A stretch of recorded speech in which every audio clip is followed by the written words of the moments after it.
receives one of you. You know, when you think about the life that we're to live, and I say the life to live, it means that there's an ideal.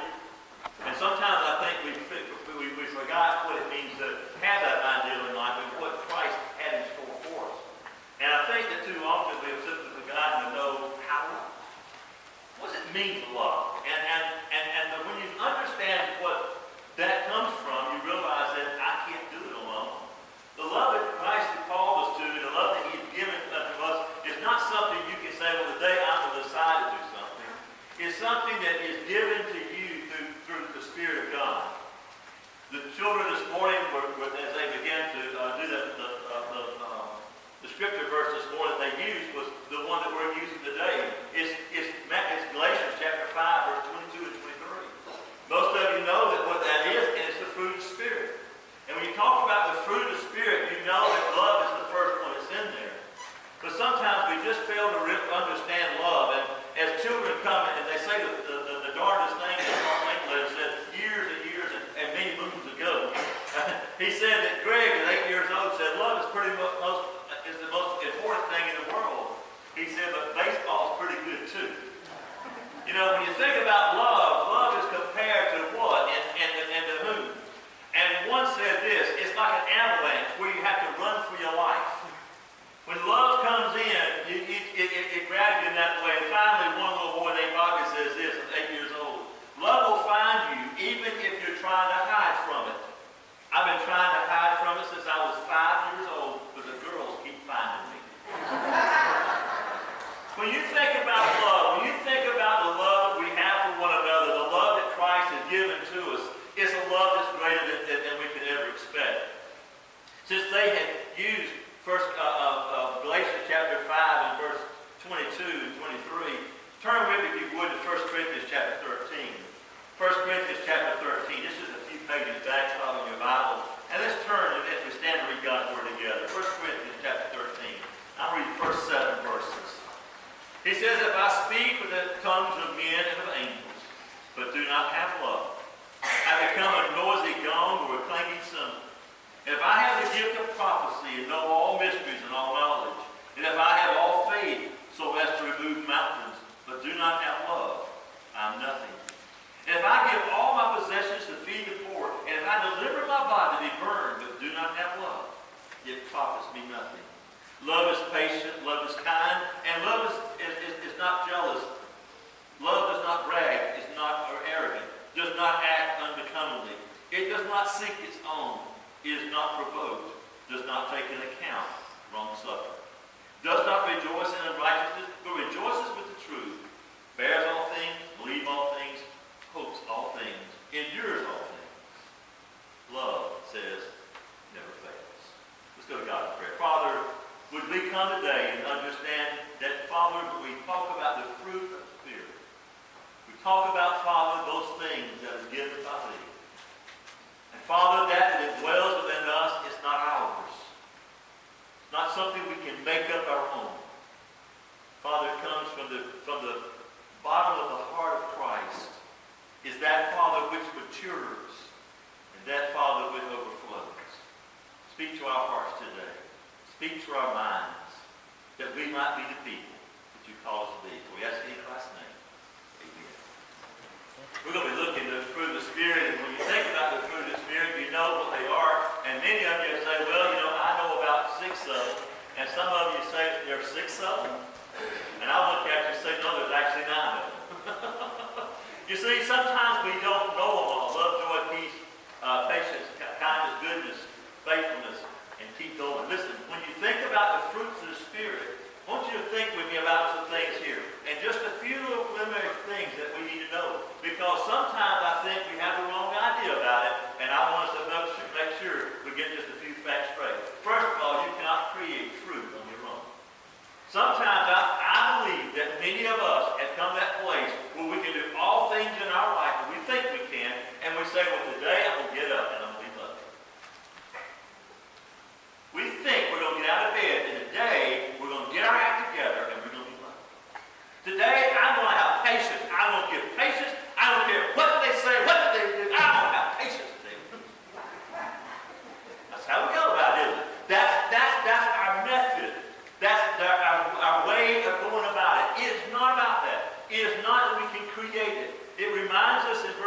17, that we are sinful nature and the Spirit desires contrary things.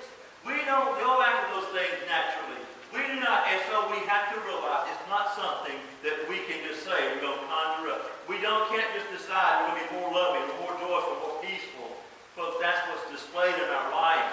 That's what people see, and that's what they hear, and that's what they know about us. Our flesh desires the dead aspects of life. We want it for ourselves. We're lustful. We're greedy. We're all these things. The Spirit comes and brings about a newness in us, and that's what God transforms. And says in verse 25, since we live by the Spirit, let us also walk by the Spirit.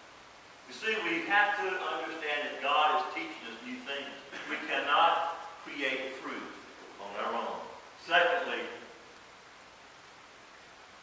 the fruit of the Spirit is packaged deal. I want to think about it.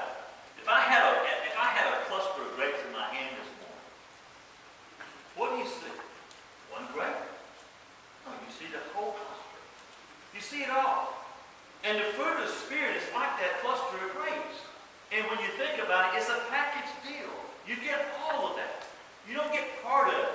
Somebody say, well, I need this and I want that. But the fruit is not the fruits of the Spirit. It's the fruit of the Spirit. It's what God, for the whole law is fulfilled in one word, in the statement, you shall love your neighbor as yourself. There comes a place where God takes those words and those ideas, those commandments, and He puts it all together. And He says that you shall love your neighbor as yourself. What did He say in that? Well, I got to do a chore. I'm a Boy Scout. I've got to do 3 chores to get my badge. And so I'm going to go out and I'm going to find 3 people walk across the street. And you grab that first little lady. She says, "Where are you?" He says, "I'm going to walk you across the street." She said, "No, I'm not. I'm not going that way." He said, "You are today. I'm going to get my badge. And you're not going to stop me from getting my badge. You shall love your neighbor as yourself." You're going to do that they want you to do, that you care about, and you're going to do it freely in a manner that meets their need. So often, though, we simply say that I'm going to do it my way. And so we hear the words that God said with the entire law is summed up in a single command. A single command. Thirdly, the focus is on Christian character.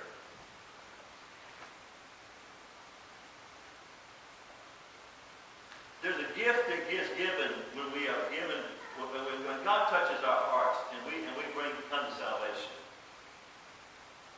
We know that God gives a new spirit. There has to be a time when we begin to grow and that spirit begins to show us greater things. The focus of our Christian life is never on ourselves any longer. It's about who we are. Someone asked the question, who are you? We can't come to say simply, well, I'm this, I'm that, I'm this, I'm that. I am a Christian. I live for the Lord Jesus Christ. And when I say that, it's as if I said, where did you eat today? And you can name a pizza place, or you can name a Chinese place, and you can name all these things. Or you can name a place that's a buffet. Now think about it. Did you eat everything in the buffet? Probably not. Probably not. I was talking to one this weekend, and the name is Wayne, and Wayne said, I hate going to buffets. I said, why is that? He said, because I go in there, and I walk away, there's just as much food there as when I walked in. I said, I can't eat all of that. And so sometimes we say, I don't like going places. I don't like because I like to pick and choose. We're in a society that wants to pick and choose what we want. But the focus is no longer about the things, it's about us, it's about who we are, it's about how we perceive, it's about the things that we are, and we are of Christ. And so the gift of the Spirit is not one of them against the other, it's all of it together. And it comes out into a simple word. One word is called character. The fruit must be displayed individually, though, and collectively. Folks, I can be a fruit and you can be a fruit. We're all fruities, right? But let me say this to you. The fruit is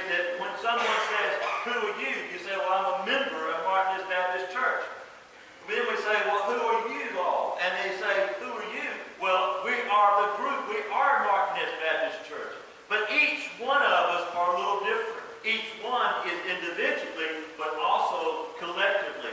That's where I have problems with people saying, I can do what I want to, as I want to, and it doesn't make any difference. It doesn't reflect on the church. It does.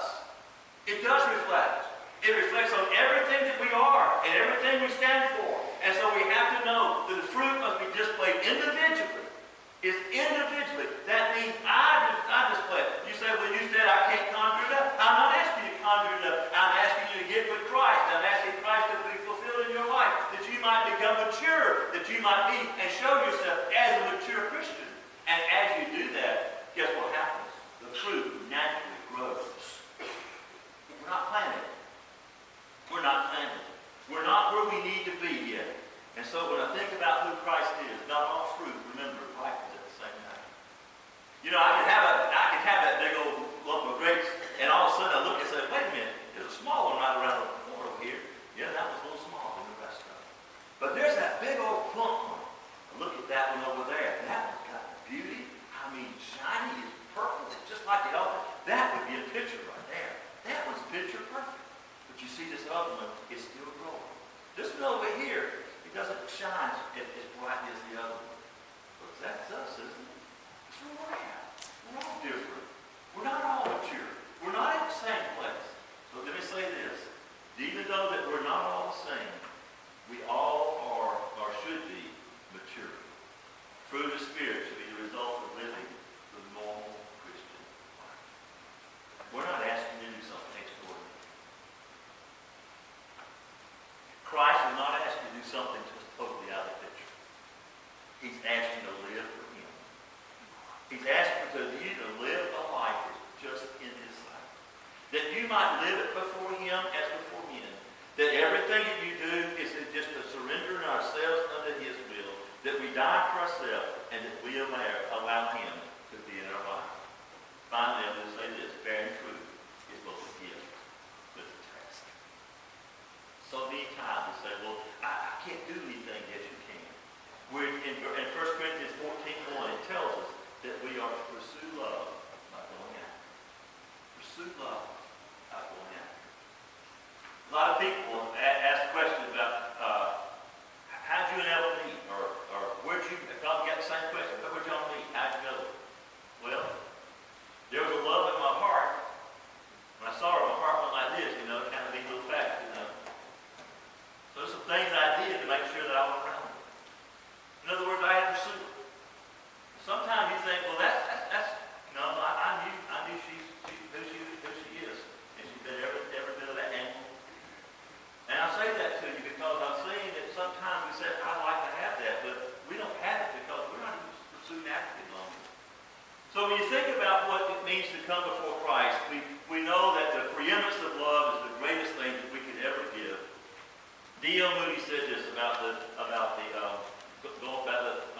Galatians 5:22 and 23. He said, some men occasionally take a journey in 1 Corinthians 13, I should say, but very few people actually live there. A lot of people will take a journey in, but many people won't live there.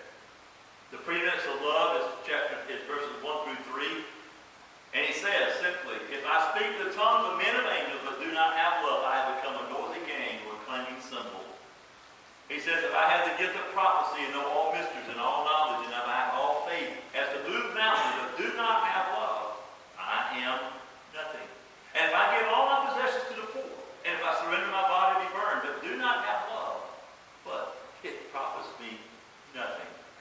Hebrews 11:6 reminds us that we come to a place where we think about that we're going to be somebody. But he says, you know, when you think about the symbol that he talked about, we're nothing more than a clanging cymbal. It was in the idols that they always had a gong outside the temple. And before they went in, they hid it. It was to wake up the gods. It was to wake up the God that they might hear their prayers. I'm telling you today, we have a God who's alert, who's alive, who's at the right hand of the Father, making intercession on our behalf as we speak right now. Right now. And without faith, he says, it is impossible to please Him.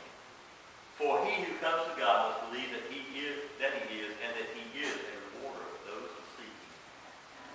Folks, if we're not looking for God to seek after Him and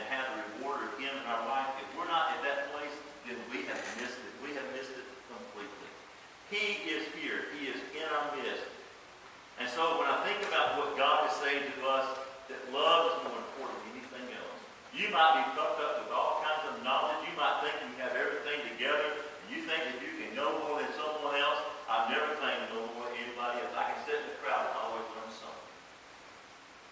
They're talking about something, and I sat there and I'm mesmerized by all the information that some people can bring out. My dad, I think he was walking encyclopedia. You mention something, he can tell you everything you want to know about it. And I sit there and go, man, where do you get all this stuff from? He may be 84, but his mind's still sharp. He may not be able to run across the room, but boy, he can talk your ears off by the time he gets there. When you think about life, when you think about what it means, it says simply that we come before our Heavenly Father and we know that the focus that we have, it has to be on something more than ourselves. It says to be, a new commandment I give you, that you love one another. It's a new focus. Our focus can't be on self anymore. Our focus can't be on that. Even if you have loved you, if I love you, that you also love one another. If the focus is on me, it's what I've got. The focus is on God and what He has done. The difference is that we see that He was sacrificial. We like to take, we like to give. This weekend we went to see Ryan. He turned 4 years old on Monday. We called him and said, we're going to be there this weekend. We'll have a party for him there. Of course, I was messing with him. I said, your birthday was on Monday. It's now over. He said, no, Dad. Well, I said, when your birthday on Monday? Well, yeah, but. He said, you will come see me and bring presents. You love their ideas because they understand. We understand. As a child, we expect those things. As a child, we hear those things. As a child, we feel those things. But when you come to know Christ, you understand that He has done greater than that. He has brought us the greatest gift that anyone could ever give. There's no way we can understand anything greater. 1 Corinthians 13. Love is patient. Love is kind. Not jealous. Not brag. Not arrogant. Does not act unbecoming. Does not seek its own way. Folks, it goes on and on and it goes on. So this morning I want to spend just a few moments with you. I want you to hear some things. Love is patient.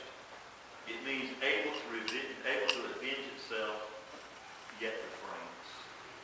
Able to go and avenge yourself, yet says, I'll refrain. I'll lay it in God's hands. Love is kind. It means to show oneself useful. Love volunteers to help others when they're in need. If you truly love someone, you'll be kind to him or her. Love does not envy.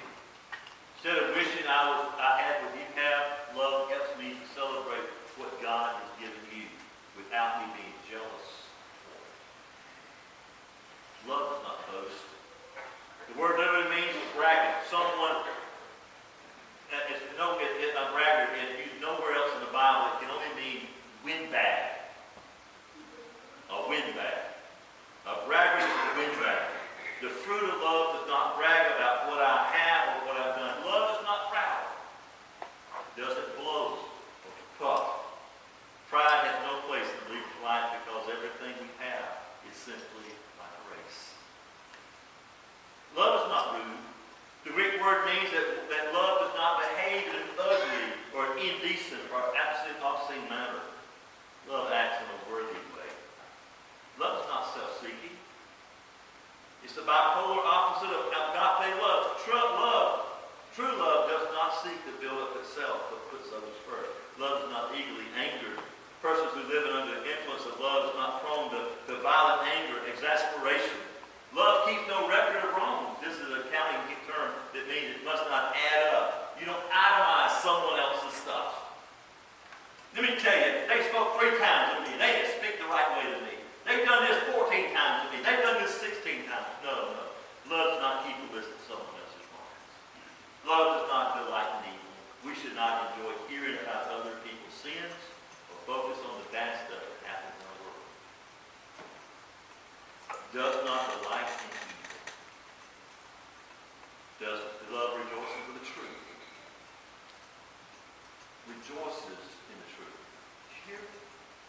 rejoices. When the truth comes, we rejoice in the fact that we've heard the truth. It always protects. You know, a blanket, it covers things, it hides things. And so when you think about what it means that there's a picture of Alexander the Great, and they took his hand and weighted the hand. He had a scar. And so what the artist did was, as he did, he put a shadow on his face so that the scar would not be seen. In the painting, he didn't want the scar to be seen. He didn't want to hide the fact he had the scar, but he just said, you know what? I'm going to hide it in the picture so that it's there. Nobody has to see it. You know, that's what it means, isn't it? Doesn't it mean that when we come to understand God, that He protects, He covers us? We're not looking for the bad, we're looking for that that is good. Love always hopes, love always trusts, love always perseveres. It means to come under, it comes under, and it helps others. We have to focus. And as we focus, we realize that God is with us. So the question comes, and ask the question, how in the world are we going to get to the place where we love as God has love? Folks, you have to do some things. And it's not that you're going to go out and say, I'm going to love people. No, you have to confess your lack of love. I have to be able to say to God, even in my sin life, that Lord, I'm a sinner and I need you. Lord, I lack love that I ought to have for people. Lord, I need that kind of love that would go beyond them, that would show it when no one else is showing it to them. When everyone else talking bad about them, Lord, give me a love for that person. Let me sense what that person feels. Let me feel the humiliation. Let me feel the hurt they're going through. Lord, I want to love the way you love. I don't think that Jesus went to the woman at the well and said, you know, I think you need somebody else. Put me on your list. He didn't say it that way. He saw that she was looking for something, of a companionship, a newness, a life that meant something. And her life, she was throwing it away with the men. And she says, listen, he says, let me give you something greater. I'm going to give you something that will last forever. While these moments of lust and all that, he said, that's nothing. Let me give you something greater. Let me show you that the love of Christ is greater. Let me show you the true and one living God, the one that will fill your cup and will overflow, that you will never thirst again. Confess your lack of love. Focus on God's love for you. Sometimes I think we forget that God is loving, that God, He's looking at us. He wants each one of us. Every one of us in this place right now, we have to focus on God's love. What has He loved you? How has He loved you? How has He been faithful to you? What's He doing for you? And identify and unlove. Everybody has it. Somebody that you're saying, man, they're hard to love. They won't let you love. Preacher, I tried. They won't let you. Identify that person. And just start treating them love. You're saying, I can't. And I'm looking at you this morning and say, I know you can't. I don't want you to. I want you to allow yourself to be used by God, that through you, God might love them. God has to do it. You can't. I don't care how hard you try, you're not going to be able to.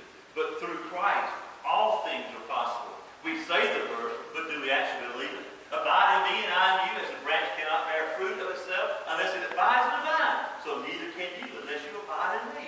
How do you think you're going to get to love? How do you think where you're going to find it? It's not you're going to dig around your back closet because your closet doesn't contain love. Your closets always contain those things that you hoard, those things that you want for yourself. It's stuff that you don't want to give up.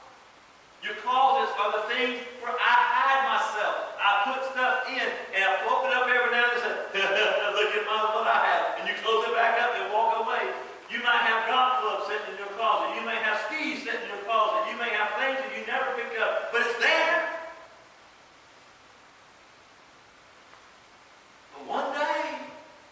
But one day, when that day comes, you have to open up a new place. Abide in Christ. As you do, He abides in you. The branch cannot bear fruit of itself. Abide in the vine. So neither can you unless you abide in Him. So I come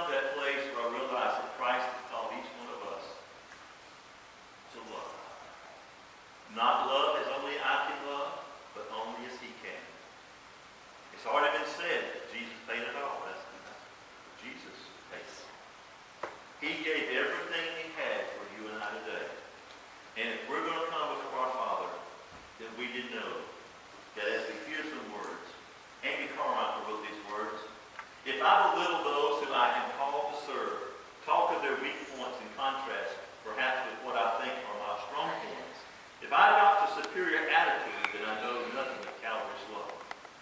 If I take offense easily, if I'm content to be continue in cool unfriendliness, though friendship be possible, then I know nothing of Calvary's love.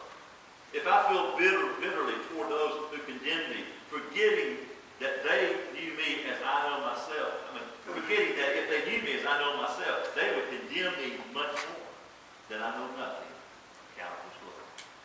Calvary's love is none other. It was at the cross that he died. He showed and he gave us his love. That's the love. That's the kind of love we're talking about this morning. The fruit of the Spirit, the first one is love. It covers a multitude of sins.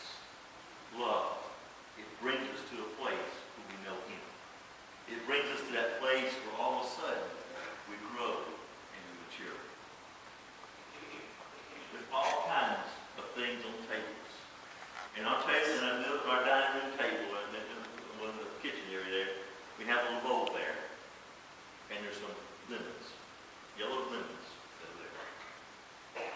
People come in, lemons. Of course, the closer we get to it, guess what? They're fake. They look like lemons. They're good representatives of lemons. They're not real lemons. They're fake. What I'm going to say to you is this. People may see you